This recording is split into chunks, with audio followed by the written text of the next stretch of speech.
Ya, terima kasih Aditya Nugroho. Pemirsa, memang malam ini spesial sekali karena saya akan mengulas lengkap tentang persidangan kasus kopi beracun yang mengakibatkan tewasnya Wayan Mirna Salihin. Telah hadir bersama saya Ibunda Jessica. Selamat malam Ibu Imelda Wongso. Ya, malam. Dan juga ada penasehat hukum Pak Yudi Wibowo. Selamat malam Pak.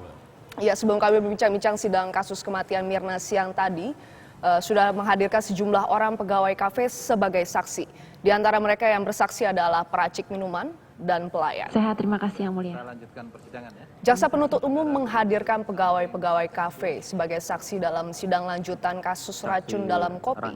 Dua saksi pertama adalah Rangga Dwi Saputra, peracik minuman, serta Agus Triono selaku pelayan yang menyajikan minuman ke meja. Dari kesaksian mereka terungkap sejumlah hal.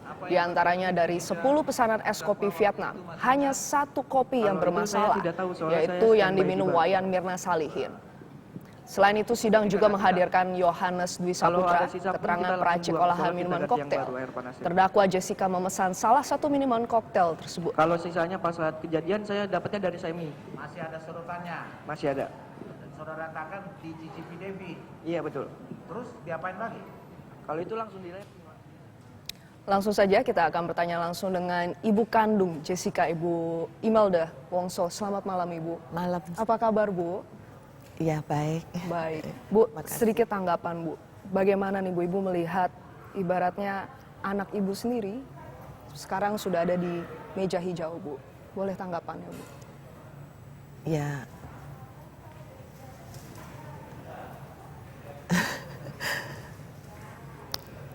Nggak apa-apa Bu, tenang dulu. Nggak apa-apa Bu. Ya saya serahkan sama kuasa hukum saya. Ibu nggak bisa berbuat apa-apa. Tapi selama ini kami melihat Bu, Ibu selalu datang mengunjungi Jessica. Iya itu. Ibu terakhir tadi sempat bertemu Jessica Bu. Hari ini sempat bertemu. Gimana Bu kabar Jessica Bu? Jessica ya dibilang baik ya nggak baik. Dibilang dia ibu hari ini ketemu sama dia cuman mengantar makanan. Makanan apa untuk Bu makan yang dia? siang. Tadi dia minta nasi tim. Selama mungkin bertemu ada curhat mungkin Bu atau temu kangen. Biasanya Kangen. apa sih yang dilakukan Bu? Hanya kangen manja-manjaan aja sama ibu. Nggak bisa lama, tadi ketemunya cuma sebentar terus langsung sidang lagi. Hanya dia makan. Ibu mungkin selama mungkin bertemu Jessica tuh pernah ada curhat nggak sih Bu sebelumnya? Mungkin keluh kesahnya ke Ibu, perasaannya Bu. Iya, dia curhatnya ya itu, dia bingung aja. Kenapa dia diginiin gitu loh. Dia selalu bilang kenapa, salah apa. Dia kan tidak berbuat, tidak melakukan. Tapi kenapa dikurung gitu, dia selalu tanya sama saya begitu. Bu, sebelumnya Jessica pernah membahas nggak sih Bu masalah ini sebelumnya ke Ibu? Setelah mungkin Jessica mengalami, saya lihat juga Jessica sekarang kurus Bu, benar Bu? Iya, katanya kurus 7 kilo. Sempat mungkin cerita Bu pengalamannya di sana seperti apa ke Ibu? Mungkin bertanya seputar keluarga. Iya, dia cuman kangen sama kakak-kakaknya, kedua kakaknya, sama keponakannya. Dia kan punya keponakan 3. Terus dari keluarga sendiri gimana Bu? Mungkin ada keinginan bertemu bersama-sama, nggak cuma sama Ibu gitu. Apa sih Bu biasanya kegiatan sehari-hari yang dilakukan kalau bertemu dengan Jessica Bu? Kalau sekarang kalau ketemu Jessica saya bawa makanan, dia makan. Terus saya tanya dia baik-baik aja. Dia bilang ya baik. Saya bilang harus kuat, sabar, saya bilang gitu. Ibu, biasanya insting orang tua itu tidak pernah salah Bu. Iya. Kalau insting Ibu sendiri sebagai orang tua, bahkan ibu kandung dari Jessica seperti apa Bu? Bisa diceritakan kepada kami?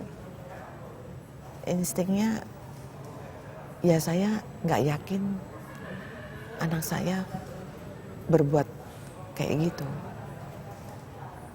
Itu kan nggak benar semuanya. saya tahu banget anak saya. Jessica itu di antara 3 saudara dia paling manja. Dan dia apapun dia yang lakukan, ibu itu pasti tahu.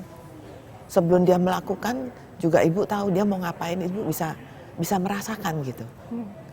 Karena dia dekat sekali sama ibu dan paling manja, paling kecil kan, nggak ada adik lagi. Jadi kita orang, ibu juga sama bapak selalu memperhatikan dia karena dia udah anak paling kecil dan belum berkeluarga. Kalau berteman juga kita selalu lihat, kita nggak sembarangan Jessica bisa berteman sama siapa. Dari dulu begitu, dari sekolah di sini. Setelah itu, setelah terjadinya kasus yang menimpa ini, Bu, apa tanggapan mungkin dari keluarga dulu? Mungkin keluarga juga sempat tidak percaya, Bu, karena ibu tidak menyangka, karena ibu tahu sekali Jessica itu orang yang seperti apa. Bukannya kaget lagi, syok kita orang keluarga. Ibu sama bapak itu syok sekali. Bapak aja sampai nggak mau bicara. Dia cuman menyendiri. Kenapa anak dia dijolimi kayak gini? Dijolimi ya namanya. Iya, jolimi. Dijolimi jadi dibikin kayak sinetron kan anak saya. Padahal dia sendiri juga nggak ngerti kenapa gitu. Dia hanya mau pulang liburan aja. Liburan. Ibu lagi itu masih di Australia. Ibu juga kaget terjadi kayak gini. Dia lagi hangout kan, biasa itu pekerjaan mereka itu udah biasa. Dari dulu bertahun-tahun tuh begitu. Kalau Jessica di Sydney, Mirna cari Jessica. Kalau Jessica pulang ke Indonesia, cari Mirna. Jadi apakah memang Jessica, Mirna, dan Hani ini ibu kenal baik? Kenal benar. Hani, Mirna, kenal benar saya.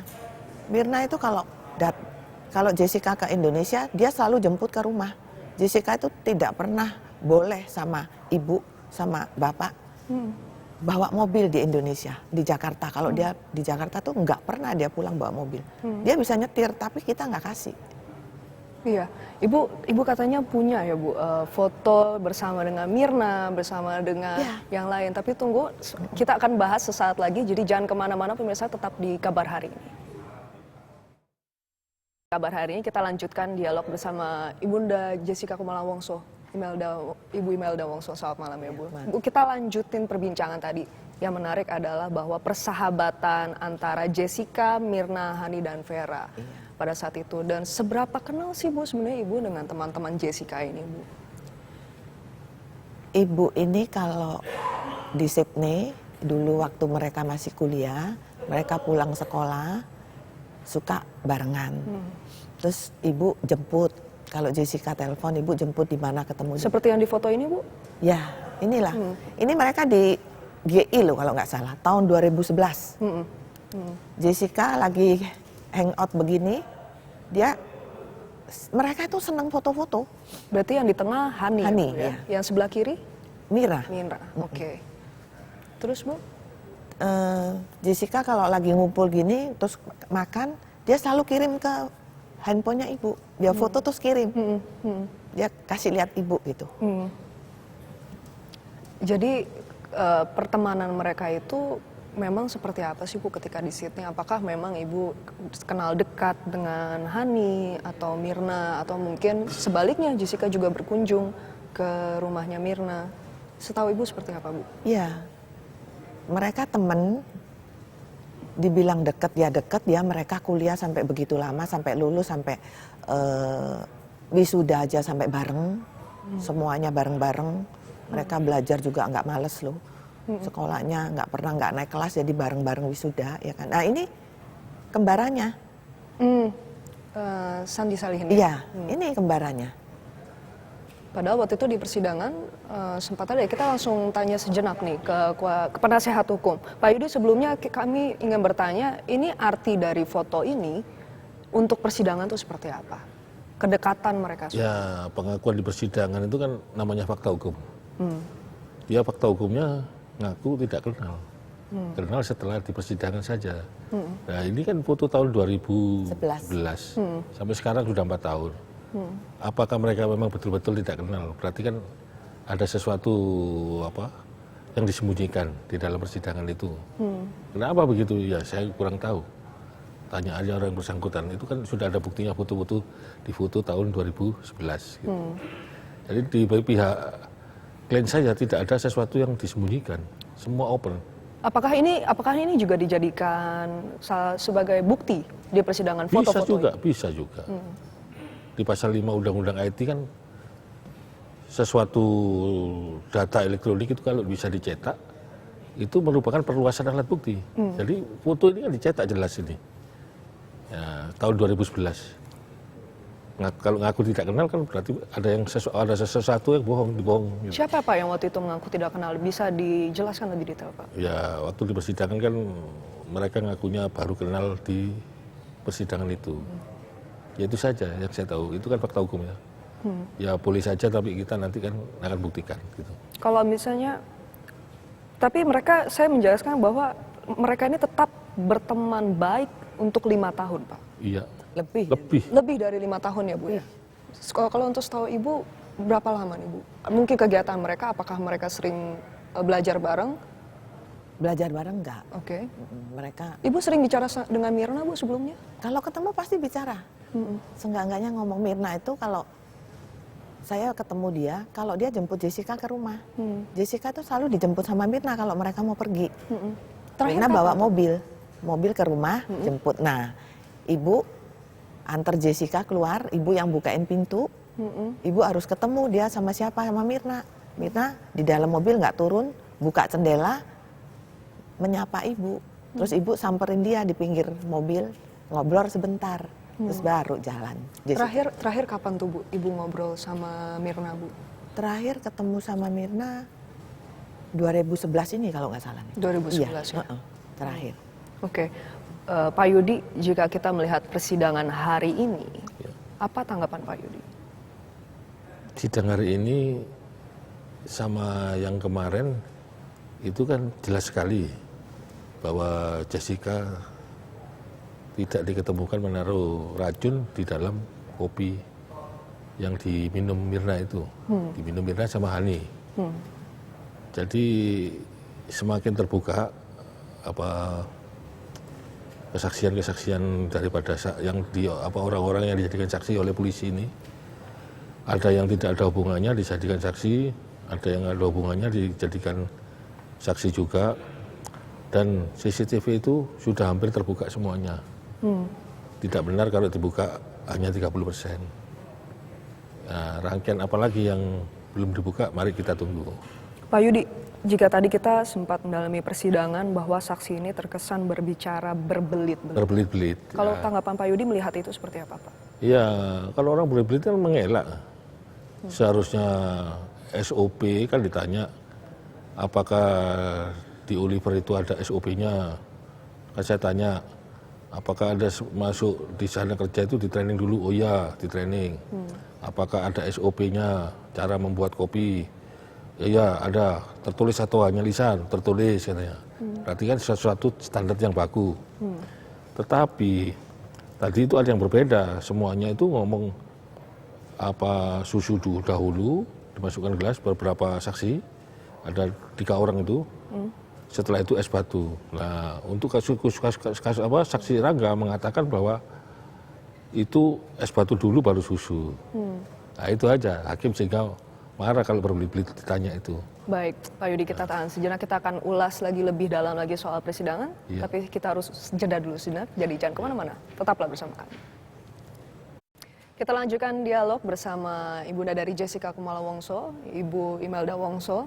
Ibu, sebelumnya tadi kita sempat membahas masalah persidangan. Kalau misalnya Ibu melihat jalanan persidangan ini tuh sudah fair apa belum? Karena melihat di persidangan seperti yang kita ketahui, ada tepuk tangan, mungkin ada seru-seruan yang lain, Bu. Bagaimana tanggapan Ibu? Ya, itu ya nggak fair aja ya. Jadi kayak gimana ya? Itu tetapi kan itu haknya mereka mau berbuat begitu. mau tepuk tangan apa enggak ya. Jadi Ibu melihat ini masih ada kejanggalan yang lain mungkin, Bu? Iya, kejanggalan yang lain. Apa selama ini Ibu sempat datang beberapa kali atau Ibu hanya melihat di televisi saja atau mungkin dari media-media cetak atau online, Bu? Enggak, Ibu lihat TV aja nggak berani. Apalagi media cetak, nggak pernah baca koran sama sekali. Kenapa, Bu? Ibu nggak kuat kalau lihat gitu. Jadi mendingan Ibu nggak lihat. Jadi kalau Ibu lagi nggak jenguk Jessica, Ibu di wihara. Ibu cuma bisa berdoa sama Bapak, hanya berdoa. Minta sama Tuhan gitu. Minta kebenaran gitu. Anak saya dijolimi terus kan. Tuhan kagak tidur. Pasti kebenaran nanti bisa terbuka. Ya. Anak saya tidak berbuat. Tapi anak saya tersiksa. Kami sekeluarga tersiksa semua. Cari keadilannya bukan dengan cara kayak begini. Saya juga cari keadilan untuk anak saya. Bahwa Ibu optimis bahwa Jessica bukan pelakunya. Iya, itu yakin, pasti. Saya tahu banget Jessica. Jangan kata saya, mungkin pihak orang lain yang tahu Jessica juga dia nggak yakin Jessica itu berbuat begini. Dari mana? Nggak masuk akal semuanya. Jessica itu penyayang binatang loh. Binatang luka aja dia nggak tega. Dia cari betadine. Baik. Gimana mungkin dia bunuh yang teman manusia? Gimana caranya? Saya aja kaget. Saya kalau lihat foto yang tadi itu, lihat mereka happy ya waktu hangout kumpul, ada Mirna, ada Hani, itu saya sedih loh. Ingat-ingat kalau mereka lagi ketemu ibu itu, mereka tuh kalau ketemu ibu kalau ngomong tuh kayak manja sekali. Saya kalau lihat fotonya, iya sedih saya lihat Mirna tuh. Betapa bahagianya mereka. Kalau lagi ngumpul lihat aja begitu. Itu dikirim, udah difoto dikirim ke ibu.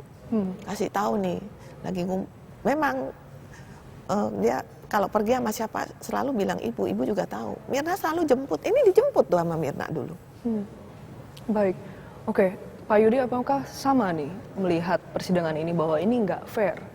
Ya gini, persidangan itu kan keluarganya Mirna itu kan sudah diwakili oleh jaksa, jaksa penuntut umum yang harus membuktikan dakwaannya itu 340 pasal 340 KUHP.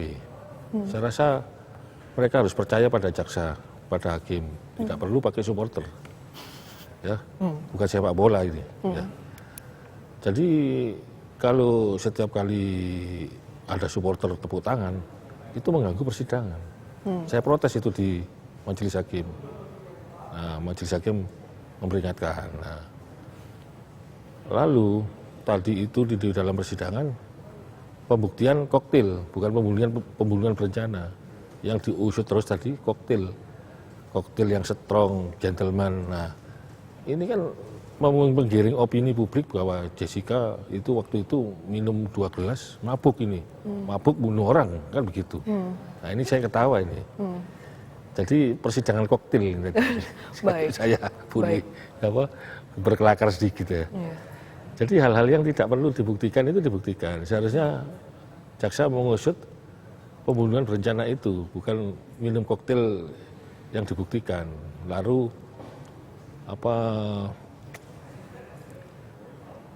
kadarnya berapa, saya berapa, bisa sampai detil begitu. Saya tanya aja, apakah di menu ada tertulis kadar alkoholnya, koktil old fashion sama apa satunya itu Bypress apa tadi. Itu tidak ada ngomong. Terus saya tanya lagi, loh orang bayar dahulu disalahkan, dibuat alibi untuk seolah-olah Bu Jessica meracuni. Saya tanya kalau gitu utang boleh nggak di sana itu sama karyawannya, utang kalau saya mau utang boleh nggak? Nggak boleh juga. Nggak boleh juga, bayar kontan salah juga. Apa yang benar sekarang untuk Jessica saya tanya? Baik. Selalu salah terus. Baik, mungkin ini pertanyaan terakhir untuk Ibu Imelda. Ibu, sebagai orang tua nih nggak semua orang tua mungkin tuh nggak bisa handle ini, Bu. Bagaimana Ibu handle dan harapannya ke depan seperti apa, Bu? Harapan Ibu minta ketua mulia, ketua hakim dan majelis hakim, ketua Mahkamah Agung sama Pak Presiden biar bisa bebasin Jessica, ya kan? Dia tidak melakukan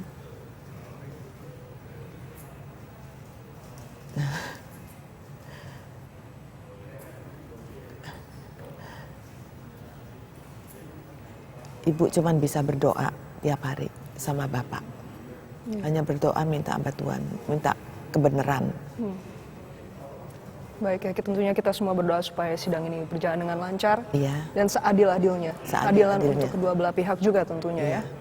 Baik, pemirsa terima kasih dialog kami kita akhiri dulu dan kita harus closing sejenak. Kabar hari ini masih akan kembali dengan sejumlah informasi lainnya, jadi jangan kemana-mana, tetaplah bersama kami.